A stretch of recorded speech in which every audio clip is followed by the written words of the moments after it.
Hello humans and other species, I'm Betsy, and today we're going to take a look at a new type of cobble generator.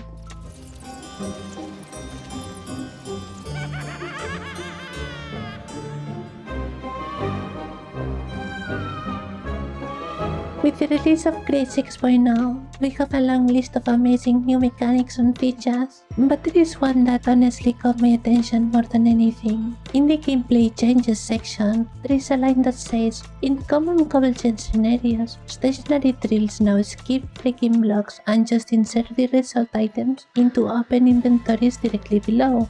Open inventories is referring to chutes, funnels, and so on. So what does that mean exactly?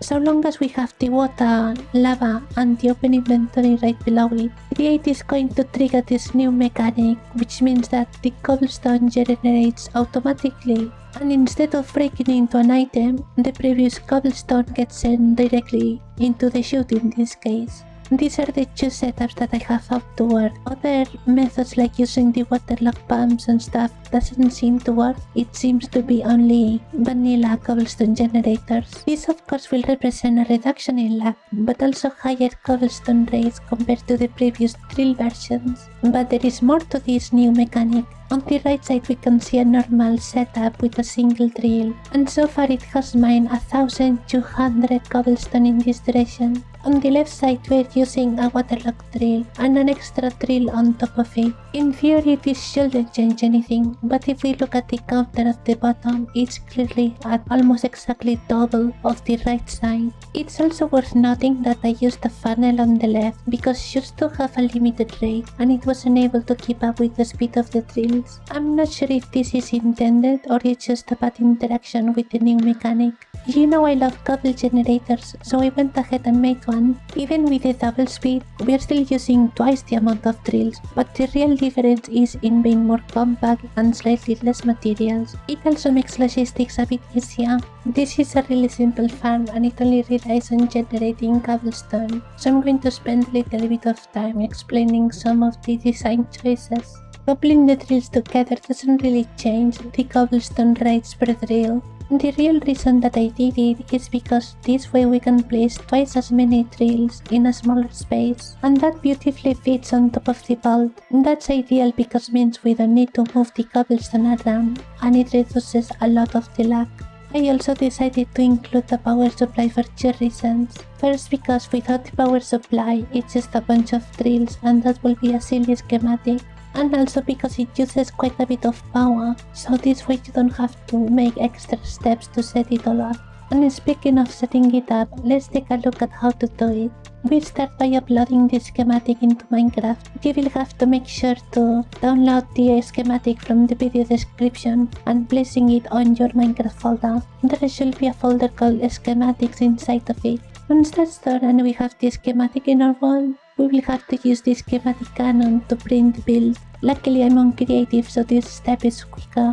After that, we want to make sure that both the bolts and the boilers are properly well connected. Any texture that it doesn't look properly connected, you should remove the tank and place it back into place. With that fix, we can proceed to add the fluids.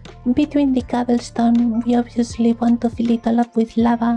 Then we proceed to waterlock all of the drills on the outside. Now we place lava on top of the stone bricks. There is two on each side. The water is a bit more tricky. We want to place the first one aiming at the glass block and the second one aiming at the casing on top. That's to make sure that we are not waterlocking anything or spilling water. All it's left to do is to place an empty bucket on top of the pot. This pot will eventually fill it up with lava and that will turn on the machine. It might take a little bit depending on how long it takes to generate the lava. Once that happens, the way to turn it off is by flicking this lever on the clutch. But everything else should be working perfectly at this point. If you still have troubles with the farm, you are welcome to join my Discord. I always try to help when there is an issue. And for those that enjoy numbers, the classical gantry cobble generator is sitting at 230,000 cobblestone per hour. The more lag efficient minecart version, it's between 160 and 170,000 per hour, while the new /all drill version is sitting at a comfortable 210,000 cobblestone per hour.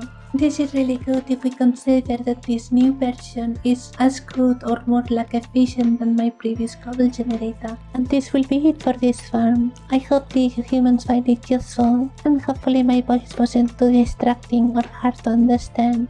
I have wanted to make a video with my own voice for quite some time now, and since this is a shorter video, I thought it was the best opportunity. Thank you so much for watching. I hope you enjoyed it. And if you did, maybe leave a like and a comment. It's a really good way to support the channel. Thank you so much. Goodbye.